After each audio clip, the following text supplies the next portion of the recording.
ఇక్కడ చూడండి కేటీఆర్ ఏం మాట్లాడుతున్నాడు. హిట్లర్ స్ఫూర్తితోనే సీఎం అరాచకాలు, హైడ్రా ఒక హంతక మూట. హైడ్రా ఎవరికి చెప్పిందే హంతక మూట అనటందుకు?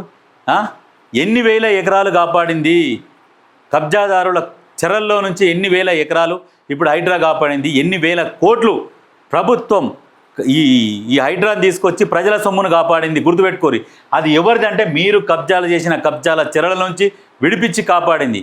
అది హంతక మూటలా కనిపిస్తుందా? సిగ్గు ఉండాలి. హిట్లర్ పాలన ఎవరిది? మీ అయ్య ఫోటో ఒక దగ్గర పెట్టు, రేవంత్ రెడ్డి గారిది ఒక దగ్గర పెట్టు ఫోటోలు. ఇంట్లో ఎవడు హిట్లరు అనేది అడుగు చెప్తారు. ప్రజాపాలనలా నిత్యం ప్రజల కోసం 18 గంటలు పనిచేస్తుంటే నీకు హిట్లర్లాగా కనిపిస్తున్నాడు. హిట్లర్ ఎట్లా ఉంటాడంటే మీ ఇంట్లోనే ఉన్నాడు, మీ ఫామ్ హౌస్లో. ఆయనను చూస్తే తెలుస్తుంది. ఒక్కనాడు కూడా అసెంబ్లీకి రాకుండా, గతంలో కూడా ఎక్కడ కూడా ప్రెస్ మీట్ పెట్టకుండా, ఎప్పుడో ఒకసారి ప్రజాక్షేత్రంలో తిరగకుండా పరిపాలన చేసి ఫామ్ హౌస్లో కూర్చొని నిర్ణయాలు తీసుకొని దాన్ని హిట్లర్ పాలన అంటారు. నువ్వు బోడముఖం వేసుకొని ఈ ముచ్చట్లు చెప్తావు. హిట్లర్ పాలన, లొట్లర్ పాలన, లొట్టబీస్ పాలన, ఈ ముచ్చట్లు చెప్పకు. ఎందుకంటే నీది అయిపోయింది, శకం ముగిసింది. నిన్ను నువ్వు కాపాడుకోలేని పరిస్థితిలో ఉన్నావు కేటీఆర్. ఇది మాత్రం వాస్తవం. నిన్ను నువ్వు కాపాడుకోలేకపోతున్నావు. రెండోసారి చెప్తున్నా, నిన్ను ఎవరు ముంచుతున్నారో నువ్వు తేరుకో. జల్దీ నువ్వు తేరుకొని ఫస్ట్ నిన్ను నువ్వు కాపాడుకో.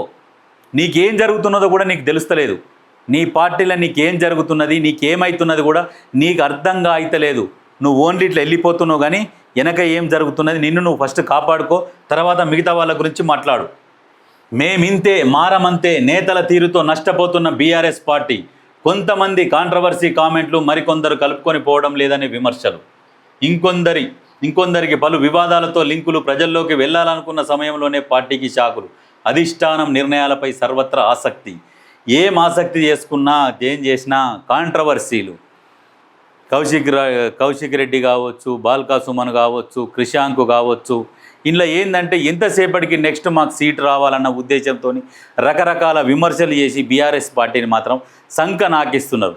అవగాహన లేని కేటీఆర్ కూడా ఒకటి అహంకారము, ఆయన మాట్లాడే విధానము, ఆయన తీసుకునే నిర్ణయాలు అంటే అర్థం లేని విమర్శలు చేస్తున్నాడు. అటువంటి వాటి వల్ల ఏమవుతుందంటే పార్టీకే నష్టం జరుగుతున్నది. అది గమనించలేకపోతున్నారు. దాంతోపాటు హరీష్ రావు ఎత్తుకు పై ఎత్తేస్తే, హరీష్ రావు ఏదైతే విజన్తో పనిచేస్తున్నాడో, ఎట్లా దెబ్బ కొట్టాలనో ఆ రకంగా పోతున్నాడో దాన్ని క్యాచ్ చేసుకోలేకపోతున్నారు.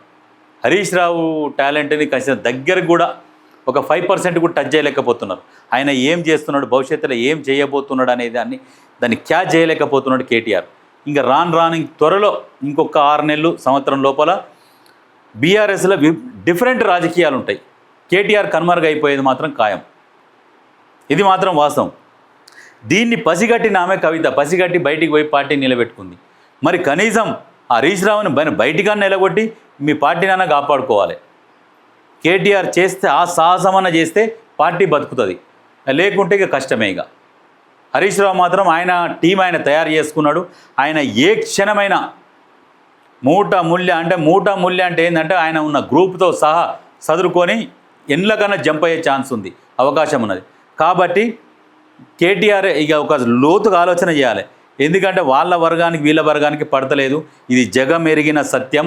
ఎవ్వరు అవునన్నా కాదన్నా కేటీఆర్ తీసుకోవాల్సిన నిర్ణయం ఏంటంటే హరీష్ రావుతో తాడో పేడో తెలుసుకోవాలి.